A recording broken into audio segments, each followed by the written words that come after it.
Welcome back to the Masters of Modern. I'm your host, Alex Kessler, here with a guest co-host, returning friend of the podcast, Josh, Xell Tweets. What up? Welcome. Thanks for having me. Yeah, what's up? I mean, the pre-show, which is available exclusively to our patrons, One Piece, Final Fantasy 14, just good conversations about long-form content, and everyone should check that out at patreon.com/the MMcast. But today we're talking about competitive Magic, about how Wizards is kind of promoting that versus casual Magic, a little bit beyond that. So a lot of fun stuff, and glad to have you. Welcome back. For those who don't know, where can people find you on the internet? Whom star you, etc. Oh yeah, so I guess a quick little blurb about me. My name's Josh Kim, otherwise known as Xell. In the Magic universe, you've seen me on Tabletop Jocks recently. I was part of the early episodes with Command Zone and stuff. So I've been around the Magic sphere. More other than that, people have also seen me on Riot's talk show that they used to have called All Chat, which is actually where I met Jimmy. And then I have also been part of projects like Offline TV. So people can find me. I stream pretty frequently on twitch.tv/Xell. I'm Xell Tweets on Twitter. I have a link tree. Maybe if there's like a way I can post my link tree thing, there'll be a link tree in the description below.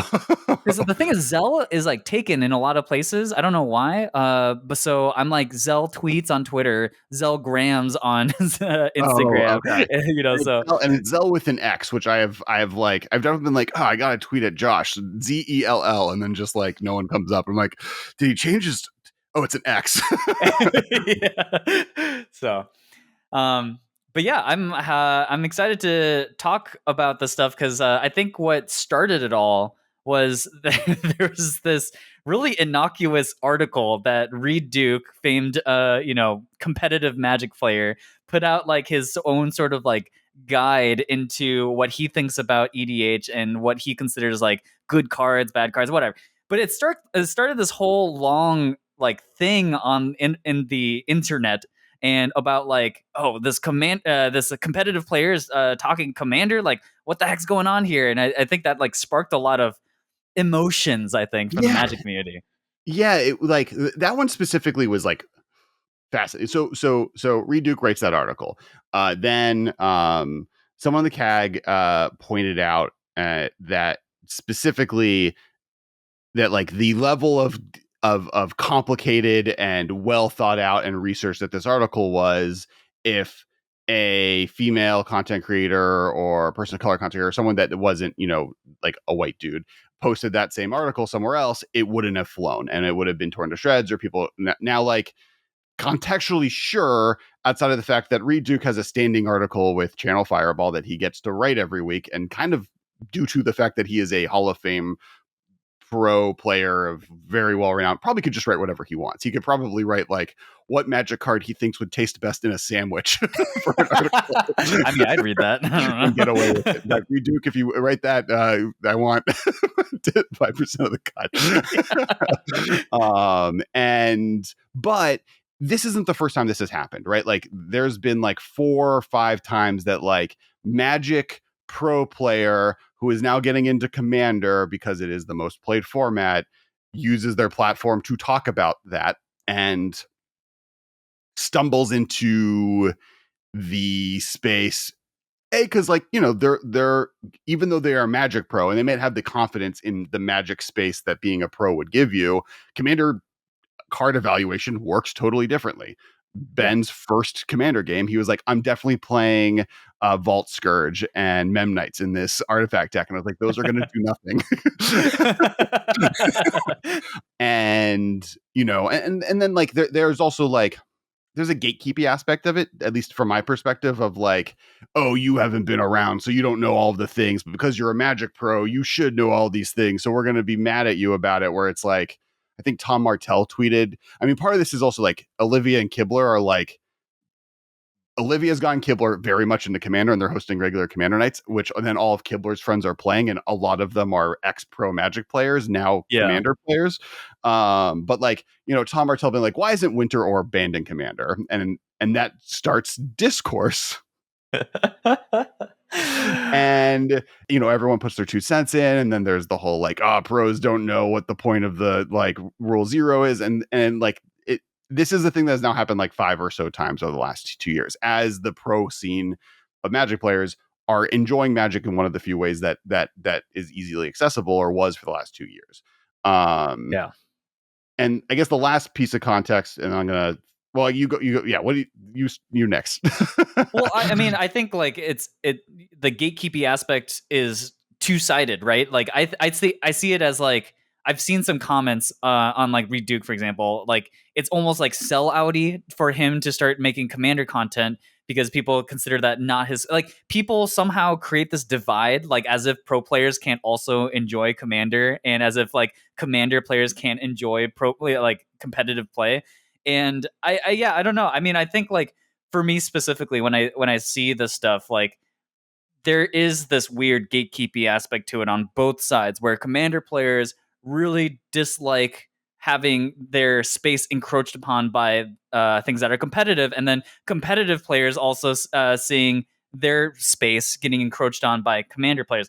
There's this like thing, and this is like there's a lot to talk about there, because like I think the concept of competitive versus casual is very not a just a Magic only thing. Like you'll see it everywhere. I mean, like one of the other spaces that I follow pretty deeply is like Smash Brothers. That's like a lot of their argument too about like what is the distinction between casual and competitive, what is considered fun versus competitive or whatever. And it's just funny because like all these things have, in my opinion, the same sort of symptoms. And like I think players also, like if you were to ask randoms on the internet about this stuff, I think like when you ask them the divide between casual and competitive, I don't think there's like actually a clear answer. And it's funny how these divides kind of pop up in all these different spheres. Um but I think the weirdest thing that happens with it is that I think sometimes when I read these comments, like casual players have a like a perceived person that is a pro player, or like a competitive Magic player that they like assign values to, and like vice versa, like competitive Magic players view commander players as this like thing, and they define those things. And I personally, when I see what people kind of like define and assign these values to, like I just see it as like they're both wrong. Right, And like right. Well, they're picking the worst possible example. So partially because those are the loudest examples, right? Like most yeah. actual Hall of Fame pro players I've talked to are like, oh yeah, I play Commander, it's fun, whatever. Like I'm glad, like I only play Magic to cause myself pain to win this tournament, and then otherwise I play poker. Yeah. And then but like the bad experience that casual players are having, that they're kind of applying that personality, is that like old school PTQ grinder attitude, where it was like, oh, that card's bad and you're bad for playing it, why would you play that kind of attitudes that you would run into it at LGS. Yeah. And it's always like, or the guy who's like trying a little too hard, and you're like, okay, well, like this is Commander Monday. I want to play this Dragon deck. And on the reverse side, you have like pro players, picturing the commander game they fall into, where the guy gets mad at them for interacting with their spell that was going to win the game, and like storms off because they like dared to like play a force of will or something in a commander game. And Yeah. it's like, these are the yes, both sides of the community have your toxic grinders and your toxic casual player who gets mad and salty for, in a social game. But I would like, and it's like, I would argue most most modern players have played some commander. Most commander players have played some version of modern or standard. Like, I don't, Yeah. the divide of like, I am exclusively this thing is always so surprising to me. Yeah, and like I thought about it, and I like wrote some notes on it, because like I kind of just went through as a thought experiment, because I think like what a lot of casual players would kind of herald about Commander and just casual play in general is like the idea is to have fun, and that's like their sort of banner of like, this is my what I want to do in Commander. And then in competitive, like I see it as like a lot of people want to define it as like you play competitive to win.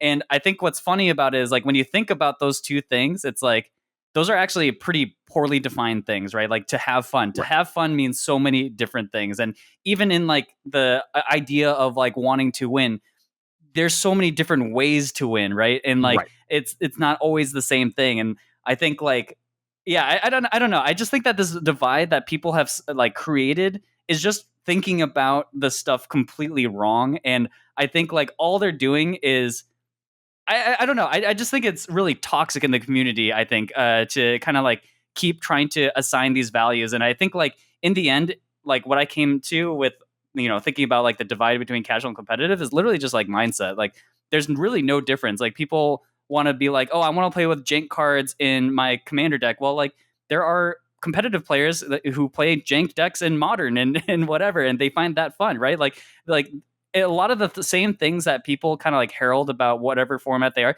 the opposite side also does it the same way too. So like Right. I kind of wish that this divide wouldn't really exist. So and like me personally, and I know for you too, like we both enjoy Commander and competitive Magic. That's totally fine. And like turns out lots of people do.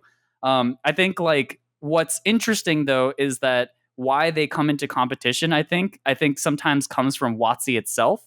And I think there are things that WotC could do to make these things less of an issue. And I think like one of the big things is product and how Wizards market these things.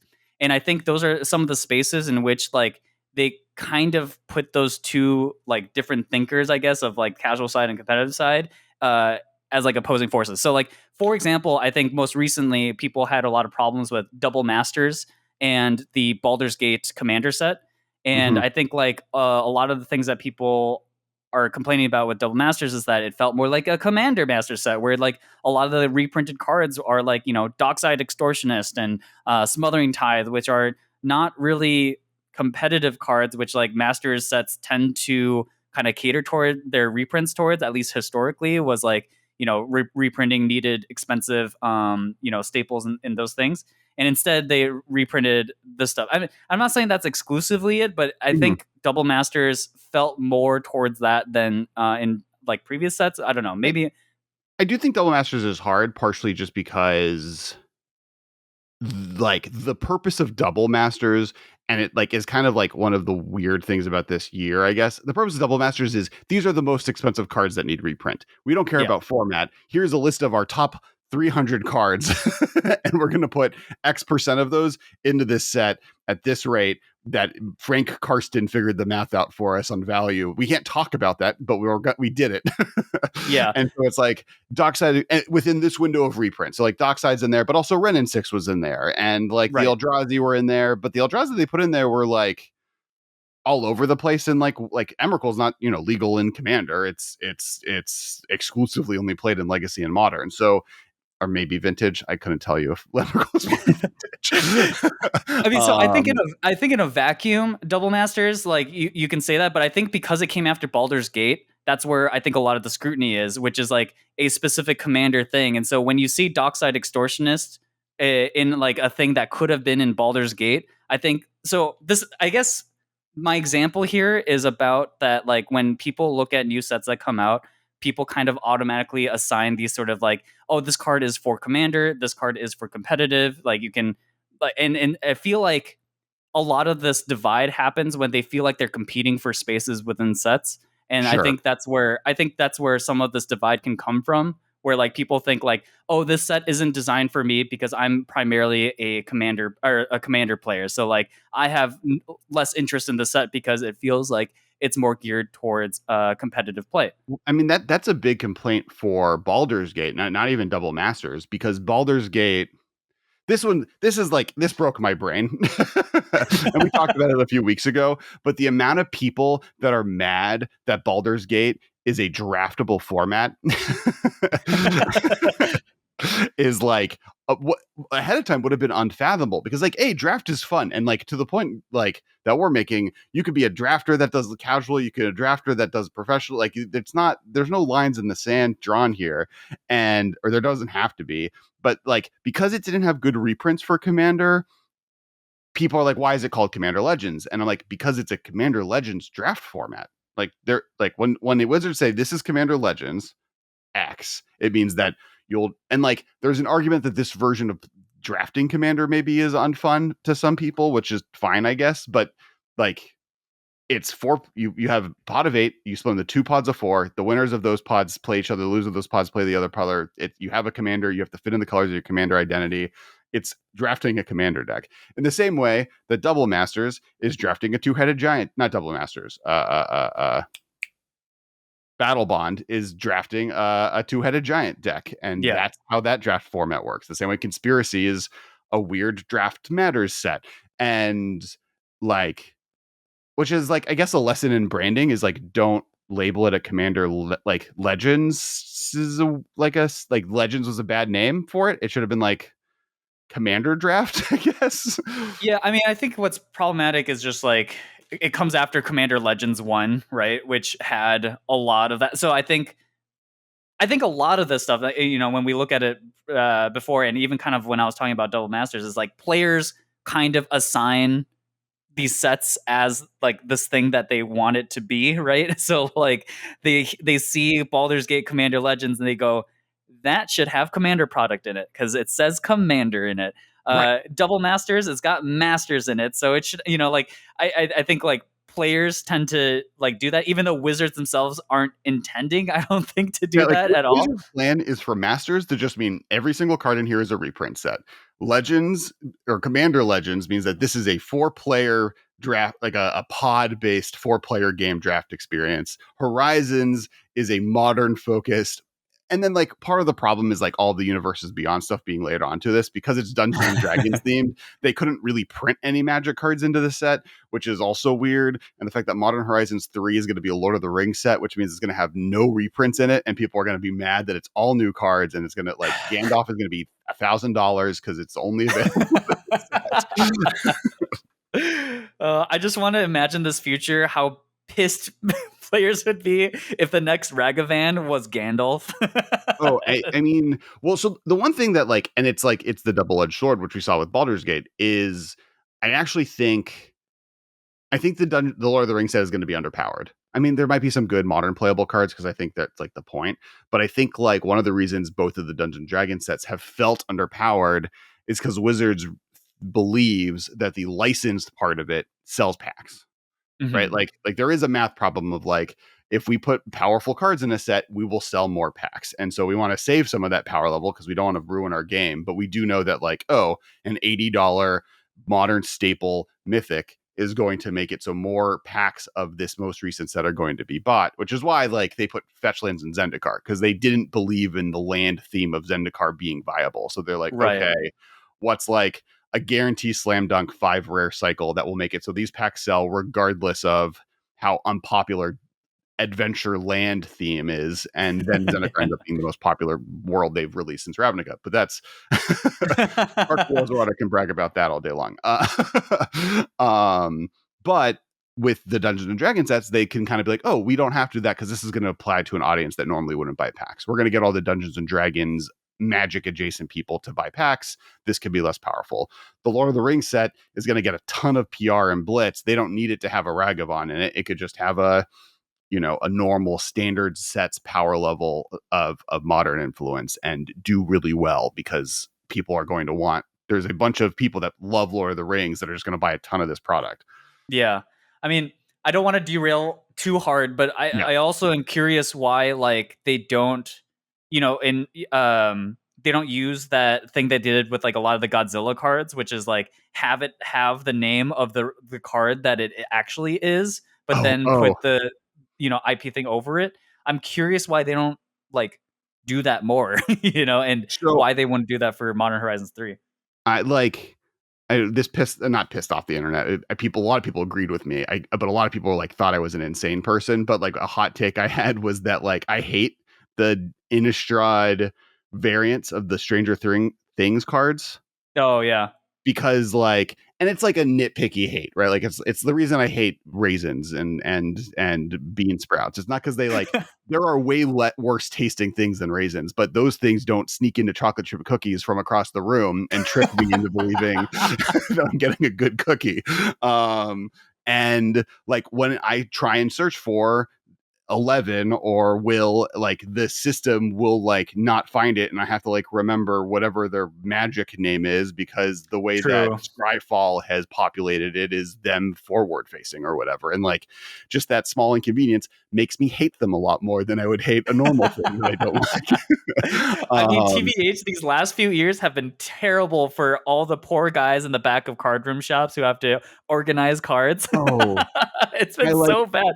I have like some leftover Modern Horizons 2 collector boosters from like doing a stream opening of them, and I opened a few yesterday, and like I opened up a etched foil the Merfolk God, which is like worth $6 or whatever. But I like looked up the Merfolk God on TCG Player, and there was like 17 different versions of it that could have popped up in the feed. Yeah, I mean, like, and no site has figured this out, by the way. Like, when I was opening collector boosters of Kamigawa because I was super hyped on the set. Oh yeah. And I was like, okay, I picked up this card. What is it worth? I go to TCG. I'm like, okay, there's like 8 cards here. I'm gonna go to MTG Goldfish. Is this full art? Is this altered art full art? Is this altered art etched foil? Is this altered art foil etched foil full border but with the Planeswalker logo on it from the collector pack? Yeah, it's like I don't know what cards are anymore. I mean, that's again derailed a little bit, but it is. Yeah, that is actually a good counterpoint though to why maybe they shouldn't continue down that path of just putting IP over everything. But like segue back into the conversation, I think this is one of the complaints on the pro side that like that side has had, and even Commander players, is like all of these weird altered versions of cards is definitely an appeal to a more casual audience. But like before, if I was a drafter and I won drafts at a FNM, I could slowly build up a nice cool collection of draft boosters to do Chaos Draft with or whatever. Now I get set boosters, which are I enjoy as a person who just wants to open up a pack, but terrible for holding on to, because it's just like you can't draft with it. What's the point of this pack? And so like I like, and what kind of started this conversation when this is the tweet you responded to, right? Was like me basically being like, every single time a pro mentions that they're doing anything in Commander, the casual side of Commander gets mad at them. And someone should look at that, not from a perspective of like, Commander players are jerks. It's Wizards should be looking into the fact that why do these two large segments of our player base dislike each other for whatever reason? Why do they feel so threatened by each other? For sure. I mean, I think that's like I was kind of like, to go back to talking about these sets and like players assigning kind of like this set is a Commander set, this set is a competitive focus set or whatever. I mean, I think that in itself is a problem, right? Like players shouldn't be looking at sets and being like, that is a competitive set, this is a set for Commander. Like I think part of the problem, I think, is that both of those sides, I think, need an easier path to bridge that gap towards each other, right? Like, and I think like, what's nice is I think nowadays Commander is really accessible and it is like very easy for players to get into, but I don't think the same is vice versa. And I think this is just my impression, but I think competitive Magic players are much less threatened by EDH players than vice versa. And I think that is literally just because competitive Magic is much more difficult to get into and to stay into than it is to play a Commander. I do think like there is definitely a sentiment though that Wizards designing for Commander has ruined competitive Magic. I disagree with that statement, but that statement has followed multiple videos, postings on the internet, and interaction with the community that I've had as a sentiment that people do feel, and it's consistent, right? It's not, and to be honest, there are Commander players that have a similar opinion that Wizards designing for Commander has ruined Commander. So yeah, and well, that's the thing that I've always joked about. And there's a tweet I tweeted a long time ago. Have you ever seen that meme where it's like the Grim Reaper going from door to door killing things, and it's like things on the door that it's killed? Have you seen that meme? Yes, that sounds familiar. And the image that I posted was like just like Wizards going through each format and killing all the formats, and like I just think historically, like Wizards has not really done a great job in maintaining all their formats. Like overall, if you look at it from like a really broad spectrum of like 20 years, you look at it like, modern is great now, but like there have been periods where modern is like borderline unplayable. I mean, this is just my opinion, and like I think like formats come and go. Formats change just naturally sometimes too, and like I think I think it's kind of I would have to argue and see what their viewpoint is on like why Commander is being ruined by Commander products, why competitive Magic is being ruined by Commander product. I don't really see it that Well, way, yeah, I but mean, I think some of it is, and like I'm gonna use the word boomerism, right? It's this is different than how it was back in my day, which I am viewing through the rose colored glasses of looking back into yesterday, and those were great times, unlike now, which is bad times, even though like like everything always sucked and everything was always good. yeah, At least especially for me, like excluding like COVID was very bad, and right now it's like one of the low points of like pro play, right? But there is like an argument that like people are like, oh yeah, back in the day it was better. It's like, well, back in the day there was one blue white red commander total. If you want to play Death Guy, I hope you enjoy blowing up lands, or Zedru and giving other people stuff, or Ruhan, where you just attack with a 7/7 at random. Those are your yeah. three options. And other colors didn't fare much better. So it's I don't know, like it's definitely I think a look back at like this was a better time, and like you always forget kind of the pains of those eras. Yeah. I also think like and this is kind of like on the other side where like there's definitely a sentiment, and this has gotten better, but this is I think earlier versions of this sentiment, which is there was a real idea that people were like, no, the reason cEDH is happening is because pro players are no longer going to tournaments. Like this is a post that leaders in the community have made over the last 3 years, and it's been hereafter shown to be very unlikely true. But like that was like a leadership sentiment that was happening, which was like, hey, the fact that you've canceled all the Pro Tour and the fact that you've canceled PTQ Tournament Magic, which is like only happened because COVID happened, the fact that you canceled all of this, all these pro players are now coming into our format and ruining it. That's why cEDH is popular. And I'm like, every major cEDH player content creator is like a casual from Canada. Yeah. I think it's so weird that players I don't know.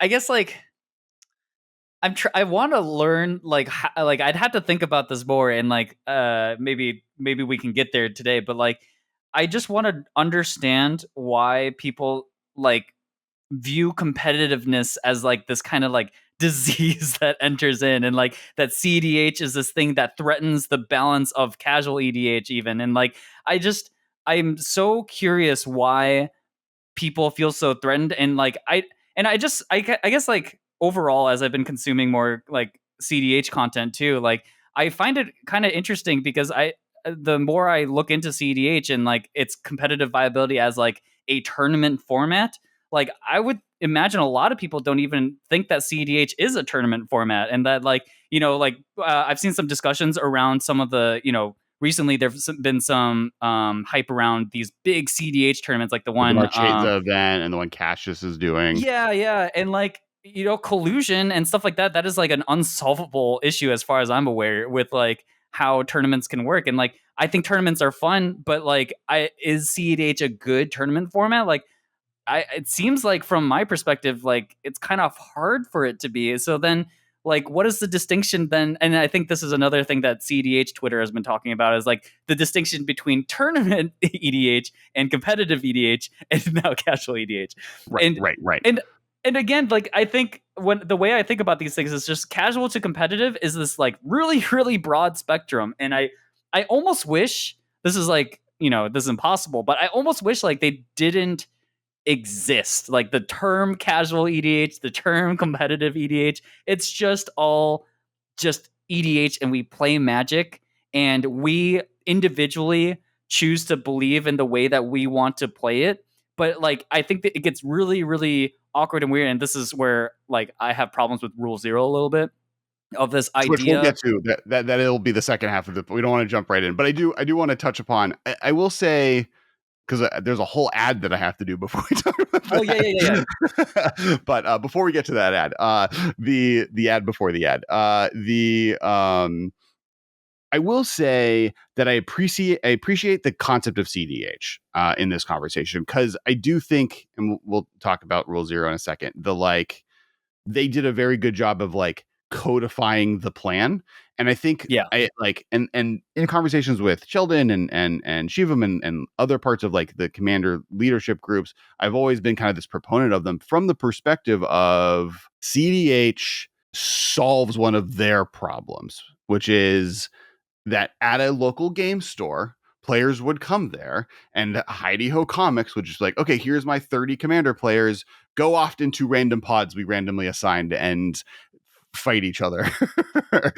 Regardless of like, oh, that's kid over there has like net decked a cEDH deck versus that kid over there who is coming here with a precon, and I'm not going to mitigate those two people, and I'm going to put them in a pod together, and they get whatever weird prize money we give away every Monday and for participating. And like now there's a conversation on like, oh no, hey Heidi Ho, make 2 pods of cEDH decks. There's 8 of us, and then do the rest of them our other every other version of Commander. On the other hand of that spectrum, I think there's like a lot of pen to paper on. All right, now I'm jumping into the Rule Zero conversation. Let's finish the pro thing. So I guess the last point is like, I don't think I think Commander being popular is good for competitive Magic as long as Wizards brings back competitive Magic. I think, and to your point, almost a great example of the problem here is the Command Fest model of like, COVID is done. big quotations over quotations that. there. We're bringing tournament Magic back, and we're going to announce, or we're bringing in-person Magic back. Here are 15 of the first in-person events that we're doing worldwide. Slam dunk. We're bringing them back, except they're exclusively Commander, and if you try running anything over an 8-man pod of any other format, it is not allowed at these events. Get out of here. This is Commander only, and we have no announcements in the future for any other type of event. Okay. It's like, I thought we weren't trying to make Commander and pro players hate each other. And then, and then 6 months later, all right, Magic 30. This is the kickoff event of the entire 30-year history of Magic the Gathering and bringing everyone together. And we're only going to announce these 7 celebrities. And if you want to play Commander, it's going to cost you $500 versus the $160 buy-in for the event.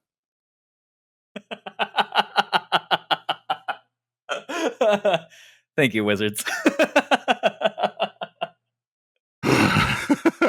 Which I'll be going. Oh man. I mean, they're literally, it's like pit fighting people together, right? Like it's like it almost feels designed to make people mad at each other. Like I don't understand why Command Fest can't just have like a modern tournament attached. Or vice versa, like talking to Star City Games, they're like, "Oh yeah, we'd love to have that. We're going to run one," and they're like, "No, you're not allowed." They're like, "Wait, why?" Yeah, I just the stuff is baffling, right? And like, I think Wizards can do so much of a better job at trying to not, isolate these two different, players who want to play Commander and who want to play competitive Magic. There's just no reason to, right? Like it. I don't know. I don't know a reason. Yeah, I understand. Like pre-COVID, I understood the need of a Command Fest. Yeah, like I got that. Like there was 20 years of baggage in regards to GPs and Magic Fests, in regards to players of a certain casual perspective not willing to go to them because they thought this isn't meant for them. And so creating an event in that world makes sense. Post-COVID, when no one knows what a Magic Fest is, you have a 3-year reset. I don't know why you just don't launch like Magic Con, which I think exists as a name. So find it. Don't this time. Once again, don't pick a Magic themed convention name that has already been copyrighted by Wizards of the like card trick variety. Yeah, I mean, it's just like, imagine running an anime con, and then if you're part of the One Piece part of the convention, that's the only people we're letting in. You guys are the only ones that we care about. But we're calling it an anime con. But One Piece, this is only One Piece stuff. But we're calling it an anime. Like Well, it would just. it's almost like you running you've been running anime cons for the last 30 years, and because it's in the United States, they've basically amounted to, these are shonen cons. You're only doing Naruto, Dragon Ball Z, One Piece, like boy focused action adventure shows are the only things these have focused on. And now you're like, oh wait, people like anime of all varieties, so now we're going to do a shoujo con, which is a totally different demographic, but there's not going to be any Naruto there. In fact, we're banning it. If you show up in a Naruto cosplay, we are kicking you out. Take your little kunais elsewhere, kid. It's like, just put them together. It's fine. We can all play both. It's like, and yeah, Again, I think Wizards can do a better job of this, and I think a lot of some of the stuff. I think too. I just think more people should be vocal about enjoying both things, right? Maybe part of it is just like Reed Duke presents himself as only Reed Duke the pro player, but not just Reed Duke the guy who just likes playing Magic and sometimes plays Commander every once in a while. Like, I love that Brian Kibler these days, he does tweet about other things. Obviously he's played Hearthstone or whatever, but like maybe like some of the people who play Commander, maybe they show up to pro events. Like, I think one of the things that I really enjoy about Krim is like he kind of has that both sides of him. Like, he's on Goldfish, he plays Magic EDH there, but he's also somebody who has legit pro points and stuff. And so like I think more people who are like, I guess, vocal about both, like I think that's like overall good. Like, I don't like that we kind of like push also the visible figures of the community into one bucket or the other, and like, right. Yeah. Well, I mean, we even run it as a podcast where like I'll be in like circles with like Commander content creators. I'm like, oh yeah, you know about, what's your modern take? Or like when we went to do the videos with Prof, I was like, oh, I want to do like this, like I want to do Magic content. He was like, oh no, we're talking about modern because you guys are the modern podcast. I'm like, wait, I've been like, I do more than just that. Yeah. Let me out of my bucket. I know that the internet issues you, but we don't have to do that here. And like, but I think part of it is also there's an attitude, right? That I think that everyone could be better at, which is just like, be accepting of other people playing Magic in ways that maybe you don't play, and don't hate on it. And that way, we're like begging to bring in the Rule Zero conversation. Oh yeah, well we'll get there. Well, like it's the whole like, don't. The reason the casual side of Magic has these like negative to pro feeling vibes is because they felt like for years the pro player was like, oh, Commander's like for casual Timmies who they don't play real Magic. That's not real Magic. This is, like that's the vibe that they received at some point. And now they're like inverting that, being like, oh, you don't know what you're talking about, competitive Magic player. You're an idiot. Beast Within is great in Commander. And it's like, okay, oh, that's not how I would have gone about doing this. That's not how you grow your community.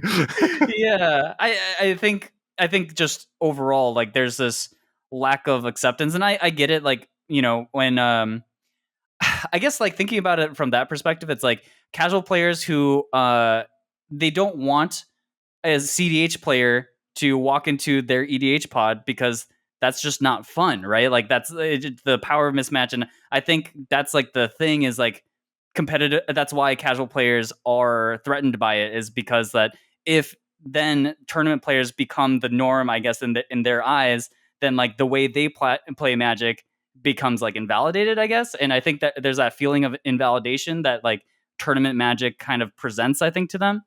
And I don't know. I think like this is where, I just fully agree with what you said about just like, I think people need to be open to understanding other types of ways to play Magic. There is not, especially in the context of EDH, the only way to play EDH is defined by the rules. You don't play the ban cards, you play 100 card singleton. After that, you are playing EDH. Then there's no right or wrong way to do it. Actually, like that's. I think you're like your starting thesis too of like this starts at Wizards. to some extent, and maybe to a trickle down level, the CAG and RC, but like, and then on the inverse, the Star City Games and Channel Fireball or of the world of like the messaging and the leadership needs to kind of like incentivize correctly. And it starts with tournament events and then it extends into product releases and it extends into what people are encouraged to do. And like, it's always wild to me when people in Magic community are like anti any hobby that's not Magic. Cause I'm like, what? you're in the like this is an alternative hobby. I get like football bro and like I hate it, but I get a football bro being gatekeepy about other. I'm like, oh, if you don't like football, there's nothing else to pay attention to. I'm like, okay, that's insane. But also like culture has trained you terribly for 300 years to be that way. Magic, like you found the alternative. Yeah. I don't understand why you would be weird about someone finding a new way to try something different here. All right. So before we get into the rules of our conversation, we have two things we need to do. First one is hit that like and subscribe button. And if you don't just want to like hit that like and subscribe button, I'm going to make a bet with you and Josh, and you're just going to have to deal with that because the bet's already happened. You've made it. So the way this works is I'm going to ask Josh and you all a trivia question. That trivia question was provided by our Patreon, patreon.com/the MMcast. If you want to provide trivia questions for future episodes, make sure to check that out.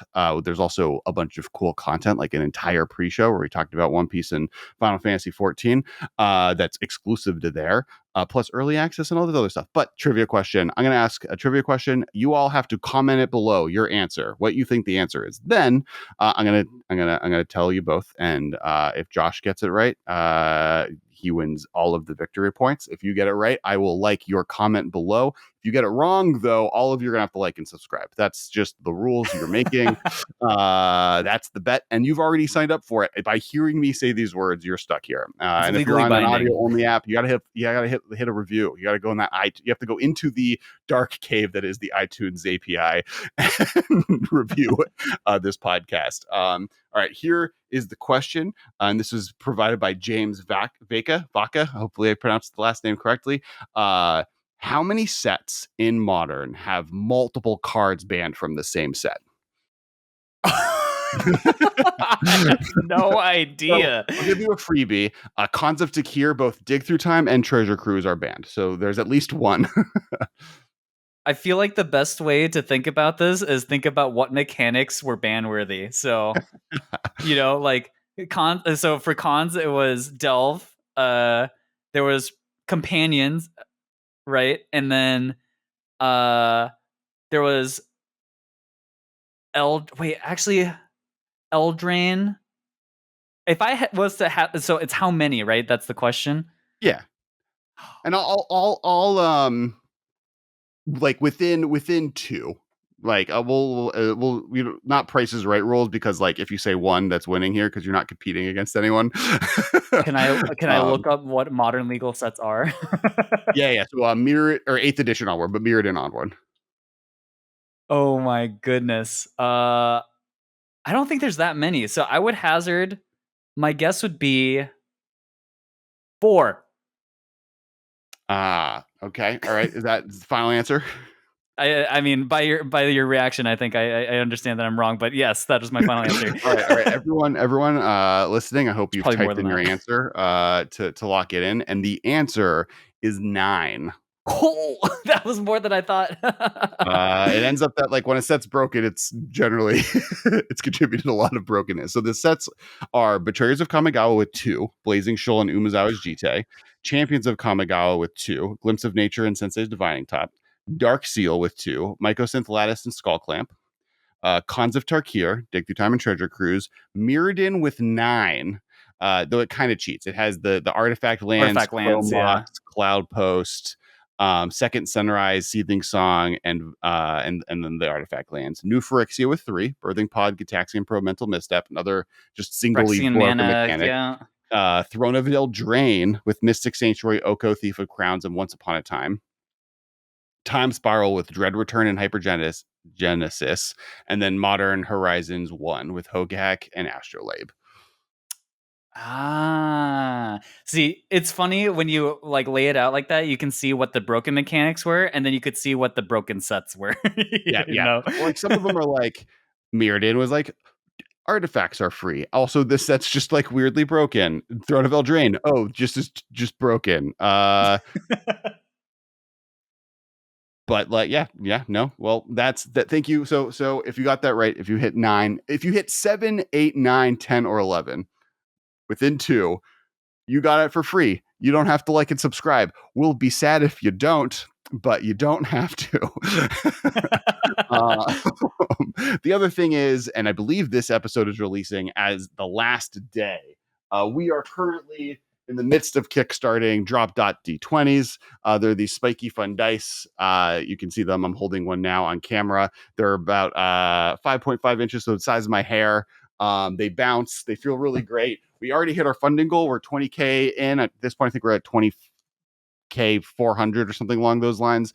And if it's the last day, this is the big push. This is when we're trying to get any of those stretch goals, trying to hit 40K to hit the D&D, all the different D&D dice, but just all the different colors. So if you haven't checked it out, now is the time, and would super appreciate you donating. And if you have already donated, if you upgrade your amount, you can even help us get to that 40K number. So that link will be below too. But if you look up kickstarter.com/drop.d20s, believe that is the website as well. But click the link, just because I shouldn't be trusted to tell URLs to anyone.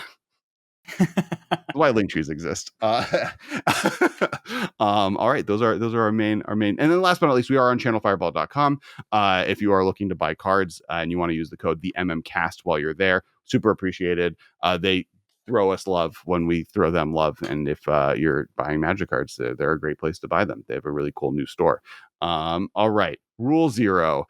Josh, what's your Rule 0 hot take? So I think my Rule 0 hot take is basically that I think that Rule 0 serves to be more alienating and exclusionary than it, and in doing so causes a lot of harm for players within the EDH context. That's my hot take.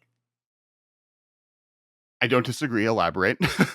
So basically, I think a lot of times people talk about Rule 0 as sort of like, I don't know how to exactly put it, but basically what spawned this idea was I was watching again Goldfish podcast, and they were talking about when you go to a con and you're bringing in a EDH deck and you're about to play with a bunch of random people that you don't know, and the Rule 0 conversation starts and someone says, I'm playing X deck that you don't personally like. And so through Rule 0, rather than just playing out the game because it's similar power level or whatever, you go, I don't want to play this, so I'm going to go somewhere else to play. And so in doing so, I feel like it creates just more exclusivity around what people want to play against. And then EDH pods at random become this thing of you're trying to sculpt your own personalized EDH game rather than being accepting of more playstyles that are not things. So like in my thinking is that the way the Rule 0 works out makes people more willing to make decks that are like maybe bad or like improperly made, greedier or whatever. And I think it makes EDH less fun to play when people are not allowed to play certain types of things. And that's why I think it's exclusionary, and I think it's worse for Magic overall. That's like my hot take. Yeah. No, I mean, it's definitely a hot take, which is great. So I don't know if I disagree. I think like this is my complaint also when like the way the ban list in general is managed, or also when people get mad when cards are banned, being like, oh well, it's Rule 0 in a way. I'm like, well, if I were to come to a table with a Rule 0's conversation that is specifically about which cards I don't want to play with, I would need an Excel sheet that like is printed out on a piece of paper, and then it would basically tear apart people's decks ahead of time. And it's one of the times like there's always, every like 6 months, some local game stores like, this is our recommended casual ban list that we've adopted to this store. Like, and people get so mad at the store. I'm like, no. That's how you do that. You have a posted thing and you say, you don't have to follow this, but this is a way you can play here that we've as a community developed, and you can join games and you don't play with these cards. These are the soft banned cards in the store. If you do have them in your deck, that's fine. Just let people know and they'll be aware of it. But I like codifying. It's one of the reasons, and that's what I was going to say earlier. It's like one of the reasons I appreciate cEDH, right? Like they've codified the language around the Rule Zero conversation beyond just, hey, I don't want to play against this. It's, I am planning on doing this. And if you're not playing at this power level, or if you're not willing to lose to this power level, you're going to have a bad time. Yeah. And I can see your point on like, hey, I don't want to play against this. What if that's my only deck? Right? Like what if like not everyone has, I am benefited by having 36 to 40 decks, commander Oh my decks. God. Like 8 of them are all proxies because I made them for like streaming for what content. But not everyone has 40 decks then, and I can't even and I'm not bringing all 40 decks to a Grand Prix at this point. I don't think I'm bringing a cEDH deck to a convention again after the maid staff in my hotel at Gen Con took my cEDH deck out of my hotel room. Oh no. Did you not? I got it back. Oh God. Thank Literally, God. Thank like God. the last night after like on Saturday night, we were out all night. On Sunday, we had like packed up our booth, but we were so exhausted that who knows what we left there. I get to my hotel room at 1 a.m, and this Kess cEDH deck that is definitely worth a nice down payment on some, gone. Just like not in my hotel room. And I like go downstairs, but it's like the 2 a.m. front desk person who like wasn't there during the day and doesn't know how to get into like the maids things. And they're like, oh, according to this, you didn't get maid service today, so no one cleaned your room. So I just like, oh, I'm SOL. This thing's gone forever. I'm never. Yeah. I feel so dumb for bringing this in the first place. It ends up that they accidentally checked me out. Oh, They thought I was like either the room next door or whatever. So they cleaned half my room checking me out. So the maid service didn't come in to clean the room. The checkout service did it for another room, Right. thinking I was them. And so it was in downstairs. So I got it back. Thank God. But Oh my God. I can't even imagine. right, that was a massive tangent we didn't have to go through. But to that point, like I don't want to bring that deck with me to a command fest. So if I'm going to a pod and they're like, oh yeah, sorry, I don't want to play against graveyard decks, or counter magic is something I don't want to play against, I have to find a new pod. And that is pretty exclusionary. Yeah. And I think so.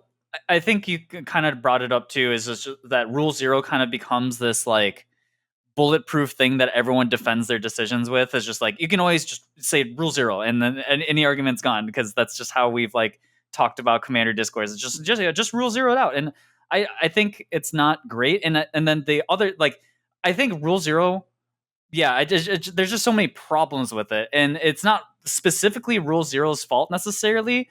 But I think Rule Zero extenuates some of these problems too.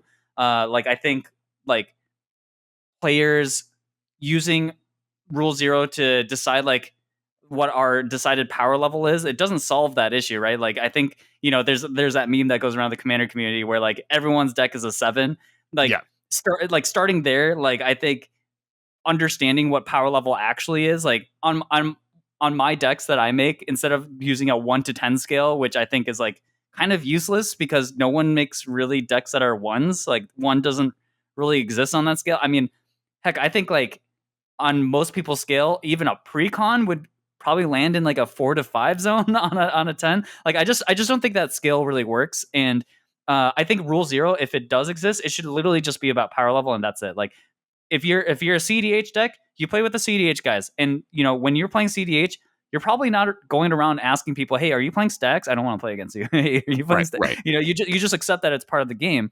And I think EDH players, it would stand to benefit everybody if people just played cards and didn't think about that. I think like the idea of like feeling bad that someone like countered your thing and then thus banning it through Rule Zero is like not a great way to even like think about Magic, and also just goes to exclude what other people find fun in Magic, because like everyone's going to find something different that's fun to them. And if someone who is casual likes counter spells, they should be allowed to play their counter spell deck. I think that's like totally fair. And if that's fun for them, that should be that should be allowed, right? And I think that's where like I get kind of miffed around rule zero. Like I just think people should be allowed to play their decks, and as long as it's in a reasonable power level, like if you're in a pod of 3 people playing precons and you bring your deck that is like a pretty tuned deck, like, okay, yeah, I also imagine that maybe being like a little off, but you could also say, like, if you guys are playing precons, maybe we play this arch enemy style where you guys, like,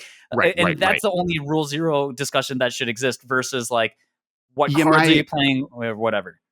like in regards to power level, I think like power level is also its own conversation. I've had like two Yeah. versions of success. One, I think to your point, like I think part of the problem is that in most places that you play Magic, the letter grading system of your life has taught you that anything below a 60 is a failure. Yeah.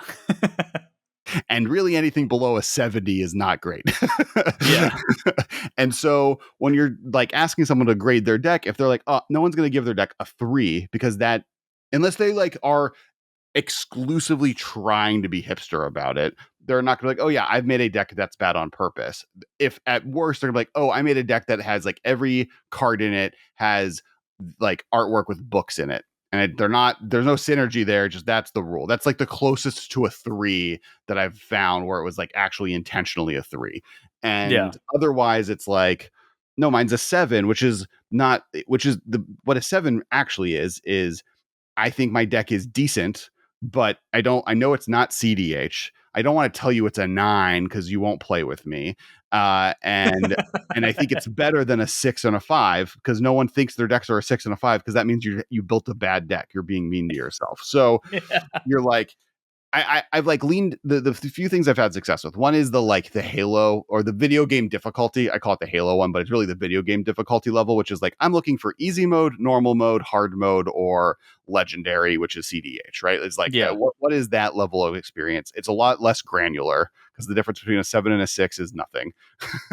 Yeah. But the difference between like I want to be playing against good decks that will be hard to beat, or I want to play like normal level commander or precon level commander. Like that's a pretty easy to draw where you would fit in that space. And then the other one is just time. Like, hi, I would like to pay a game that is less than an hour and a half. Or Yeah. like I would like to play a 30-minute game, or I would like to play I'm fine, I have nothing to do, let's just chill, I could be here for 4 hours. Like that I think answers your stacks problem. Or the like to the players like, I hate playing against combo, then I'll be like, okay, I won't play my deck that can win in 30 minutes. I'll play my deck that needs the full hour of commander night that will be needed to be able to let you get your full experience out of it. That doesn't involve me like Thassa's Oracling on turn 3 because I got the right 2 cards. Yeah, I think as like a blind limit test, I love the idea of like a 1 through 5 power level system versus Yeah. like a 1 through 10. It like you just get rid of the dead numbers that no one chooses. 5 is automatically, cEDH or whatever. So like personally the way I think about it, like 2 is like a precon, 1 is like decidedly just jank and just like, you're just trying for it to be bad. And then like my guess there is that most people's deck would land on a 3. And then some of the people who are running like a lot of fast mana or things that are like like almost competitive, like fine, you're for it. But like it makes way more sense to do that. And I think rule 0 should just be that you come to a table, you go, my deck is I would say a 4, and then Even like ranking is hard because like I would bet no one can rank their deck that's not a cEDH player. And when I say that, I mean like, when was the last time you played a game of Commander where you immediately didn't like change some cards? yeah. Like the amount of time, not to mention like the amount of like times I played Commander, I've never played the deck. Like, oh yeah, this is brand new. Yeah. How do like most of the time I just rate that as a 7 Yeah. or a 4. Right. And so yeah, it's hard. I mean, to me, the point of rule 0 almost has always been like trial stuff where it's like it's always additive. It's like, hi, I have this deck. It has War Tomio, who's not supposed to legally be your commander, as a possible commander. Can I play with this as the commander versus Tatiova, which is going to be way more boring for everyone versus this cool self-mill card? And like most of the time they're like, sure, or they're like hardcore, absolutely not, planeswalkers aren't allowed to be commanders, get out of here with your not real Magic cards. And I'm like, this is going to be an unfun game, but I'm already here. Okay, fine. Or like, hi, I'm trying to see if like Golos is like I have Golos in my 99, or I'm playing with Booster Tutor in my 99, or some silver border commander. Like that to me with a power level conversation is the point of Real Zero. Anytime you get restrictive, it becomes outside of maybe conversations of, hey, I am at a command fest and I'm a magic personality. And so I don't want to be locked at the same table for 5 hours. So if you're going to play a deck, don't play your stacks. I'm going to lock the board down, but I can't win experience because I'll have to quit at some point if that's the Yeah. case we're in. And I don't want to do that too. Like that, those are like the conversations I think are valuable there. Versus I agree, like, hi, I hate counter magic and stacks and anything that has graveyard hate. You can't play it either. And if you interact with me, I'm going to be salty. It's like, oh, I guess you did Okay. tell me I don't want to play against you, so I'll go to another table. Yeah. Like I just think that kind of conversation is just so, like, I think it's, to me it just feels kind of like sad, you know? Like I feel like a lot of the best experiences, like playing against a deck that you had no idea what it could do, and then like discovering what your deck does. Like I think that sort of level of interactivity is like what makes Magic exciting overall, and like I think that along is more the spirit of EDH than this idea of like exclusionary. And I think that's kind of the other thing that gets tied with Rule Zero is like what really is the spirit of EDH. And I think like that is a conversation that I think like maybe needs to be like defined a little bit more too, because like I think kind of like Rule Zero, a lot of people just kind of throw the spirit, like, oh, it doesn't follow the spirit of the format or whatever, as like a defense to like what they don't enjoy doing. And I think that's one of those things where like you can argue about endlessly, but then it always just kind of goes back to this, like, what is the spirit of EDH? Like, is interacting going against the spirit of EDH? Is it like, do you have to build a Goldberg machine to make an EDH deck? Is that the only way that it just like follows the spirit of the format? Like, I think like, I guess, to kind of like talk, like sum up the Rule Zero stuff. I just think that really what it comes down to is that it really should only be about power level, but it's a tricky thing because Magic players are famously pretty bad at evaluating their power level anyways. But I think the use of Rule Zero to exclude people from playing in like certain pods and stuff, like I think that's like, I think it's a shame, I think. Yeah, I think I'm almost even like, you've convinced me to be more radical in the sense that like I don't think power level is real. Yeah. I think there's cEDH, right? I think there is like, and the point of cEDH is not just like, hi, I'm playing with a powerful deck, you have to deal. It's like, I'm playing with a powerful deck and I kind of don't want to play against you unless you are also playing with a cEDH deck as well, because that's not the point of what I'm doing here. And I do Yeah. think that's like a conversation happening around cEDH as well, right? There's like definitely a debate on like, should someone coming to cEDH who has brewed a deck without any experience in the format be allowed at that table, right? And I'm definitely more on the leaning side. Yes, they just are going to lose, and people need to be okay with that. But there's definitely a part of the cEDH community that's like, no, like you need to net deck first, come to the table and learn how this format works, and then start brewing. Otherwise, you're wasting everyone's time here. And it's kind of like that. I disagree with that attitude. I think that attitude, Yeah. like, is very specific for like the 8 people that are managing the cEDH database, which I'm like friends with them. Like, but like it, not everyone is needing to like prove what cEDH is. They're most of the Yeah. time they're just trying to have fun. And the more point is, people just need to be more fine with losing. Yeah, I think so too. Like that's really what it is. Like, oh, I went to a table and my deck was worse than other ones. Is it because my deck is bad? And like, and maybe being better at analyzing like mismatched in power level, right? Like sometimes it's like, oh, my deck is trying to do a thing. These decks are just more powerful of mine. Was it cool seeing those decks do cool, powerful things? It should be like, it should, like, you should have fun watching other people have fun, I guess. And just be fine losing sometimes. And then sometimes you'll win. And sometimes in those situations, I've played against people where like we played a game with Olivia, Light, and Kibler at like a bar somewhere recently, and like Light played a full on cEDH Niv Mizzet deck and ran out of steam. Yeah. Like played a bunch of mana rocks, like played one spell that could have won in the game. I force a willed it, and he was like, I'm not doing anything. And then me and Kibler battled it out later where he like Kibler had 30 dragons in play and like tried casting some big spell. And I was like, no, I like will go infinite with this 4-card combo in Kess.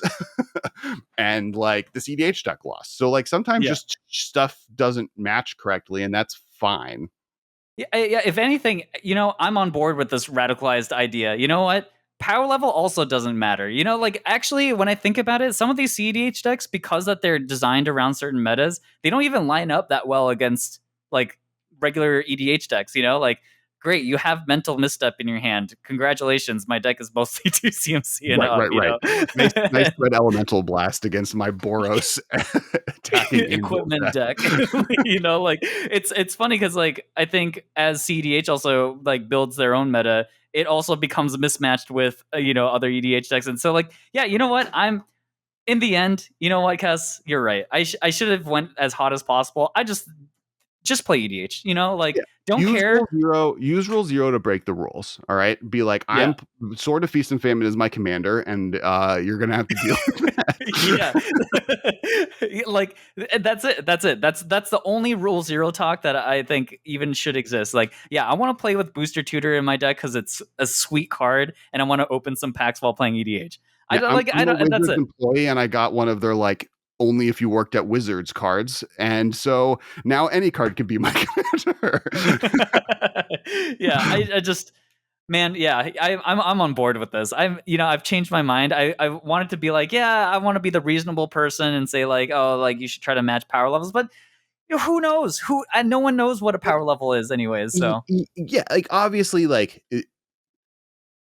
Don't go to your local game store and pub stomp a bunch of 16-year-olds who are like playing out of a shoebox. But like there's like a version of the conversation where you're getting so granular that the difference between a 7, 8, and 6 is like not real. That like as long as you're like, oh, are you trying to play Commander? Yes. Are you looking to have fun? Yes. Are you okay losing? Great.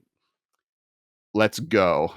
Yeah. And then like honestly, I think one of the places that rule 0 matters the most is honestly just mostly in like content creation. Like, are you on a stream? Don't play discard where like we're now going to be here for 6 hours because every game action has to be discussed and I need to know every card in every graveyard, but then no one's going to do anything and I'm going to lose subscribers because they're going to be so bored. Other than that, just lose honestly, and yeah, we're all fine. All right, radical hot take. Rule 0. We're done with you. Sorry, everyone that runs Commander. Sorry. But all right, we are now an hour and 26 minutes, and this has been a great episode. Josh, once again, where can people find you on the internet? Oh yeah, you can find me streaming on twitch.tv/Xell. You can find me tweeting about absolute nonsense at Xell Tweets on Twitter. And I occasionally post on Xellgrams, my Instagram. So yeah, come check me out there. I talk about a bunch of random stuff. I'm just into a bunch of niche hobbies. So if you're into, well, I guess anime is not that niche anymore, but like fighting games, you're now magic, one of those cool kids. Yeah, I'm suddenly like in the know. This is weird. K-pop, I'm just into a lot of things. I've been recently getting into Rubik's Cube, so if any of that stuff interests you, like come check out my stream and stuff and talk to me about the weird shit that you're into. Oh, weird stuff that you're into. Sorry. Wow. We're just gonna have to cut out your whole shout out where people can find you now. Right at the end. I think we can beep. Let's see. I'm gonna request a beep. No editing. Beyond that, I'm Alex Kessler, host of this podcast. If this is your first time here, please hit that like and subscribe button. We do magic and modern content here every week. Also, if you can hit me up on TikTok, that's where I spend a lot of the content creation time now. At Kess Wiley. That's also Twitter, Instagram, everywhere else. The same thing. If you follow me on Instagram, it's now mostly pictures of my newborn child. So if you like baby photos, that's the place to hit me up. Otherwise, definitely if you like anime content or magic content or any of the reviews from the new set that's coming out right now, all that's out on my TikTok as well. And once again, most importantly, check out the Dot D20 Kickstarter. We're about to cross that finish line. You can be a part of it, and it's something that we know we can make. The reason we did this versus another game at the gate after battle bosses, it's like I can turn around these really quickly, and so we're excited and hyped. So once again, Josh, thank you so much for joining. It was a blast, and anytime you want to come back on, feel free. Sounds good. Thanks for having me. All right, bye everybody. Bye.